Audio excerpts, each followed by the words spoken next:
नमस्कार, स्वागत है आपका नेशनल खबर पर। ओवैसी का खौफ साफ दिखाई दे रहा है भाजपा के खेमे में, और आज मैं तफसील से आपको बताऊंगा कि मेरा नजरिया ये क्यों है। जहां तक आप जानते हैं कि बिहार के इलेक्शन में 5 सीटें जीत करके ओवैसी ने हलचल मचा दी है बिहार के सियासी जो वहां का एक माहौल है उसके अंदर। वही नहीं, उनकी वजह से 17-18 अलग अलग जगहों पर अलग अलग विधानसभा क्षेत्रों में काफी रद्दोबदल देखने के लिए मिला। यह जरूरी था इसलिए क्योंकि आने वाले वक्त में यह जरूरी है कि ओवैसी पूरे हिंदुस्तान में अपना दमखम दिखाएं। लेकिन इससे जो परेशानियां थी बीजेपी की वो और ज्यादा बढ़ गई हैं। बढ़ इसलिए गई हैं क्योंकि ओवैसी न सिर्फ कि एक बहुत ही मजबूत विरोधी हैं, बल्कि एक बहुत ही ज़हीन आदमी है, एक बहुत ही मेरे ख्याल से पॉलिटिकली स्मार्ट व्यक्ति हैं। यही एक वजह है कि वो इस समय जब उन्हें मालूम है कि वक्त का तकाजा है कि एक पार्टी खड़ी हो बीजेपी के सामने, उस वक्त वो अपनी जोर आजमाइश पूरे हिंदुस्तान में कर रहे हैं।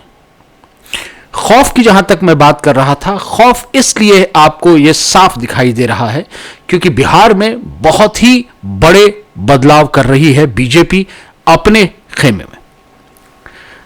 पिछली बार इलेक्शन हारने के बाद से शाहनवाज हुसैन जो हैं वो ठंडे बस्ते में पड़े हुए थे।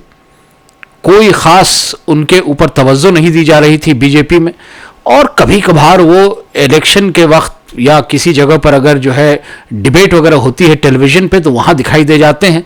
लेकिन पॉलिसी मेकिंग से लेकर के लीडरशिप की जो एक पायदान बनी हुई है उसमें उन्हें कहीं भी देखने का हमें मौका नहीं मिल रहा था। अब शाहनवाज सामने आ रहे हैं, या यह कहा जाए कि उन्हें सामने किया जा रहा है। आज तक भाजपा बार बार यह कहती आई है कि मुस्लिम तुष्टीकरण यानी कि मुसलमानों को बहलाने फुसलाने का काम बाकी पार्टियां करती हैं।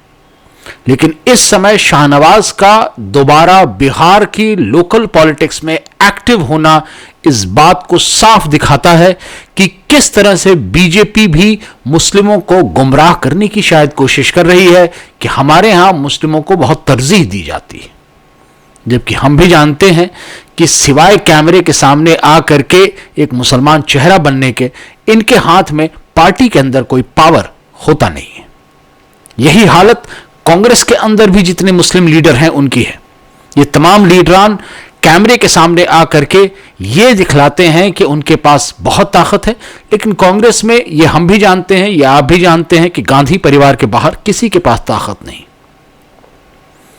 उसके अलावा भी अगर आप देखने चले आए तो तमाम रीजनल पार्टीज जो हैं उनमें एक दो चेहरे आपको मुस्लिम लीडर के जरूर दिखाई देंगे, लेकिन उनमें से कोई भी इस मेरे ख्याल से इस एहतराम का नहीं होता है, इस पोजीशन का नहीं होता है, इस इज्जत का नहीं होता है कि उसकी बात सुनी जाए पार्टी के अंदर।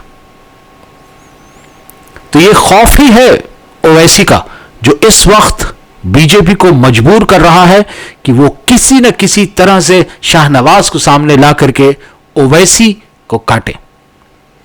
लेकिन ये हम भी जानते हैं और ये आप भी जानते हैं कि कहां शाहनवाज और कहां ओवैसी। दोनों की माशरत, दोनों की इल्म, दोनों की तरबियत और दोनों की सोच, इसमें बहुत फर्क है।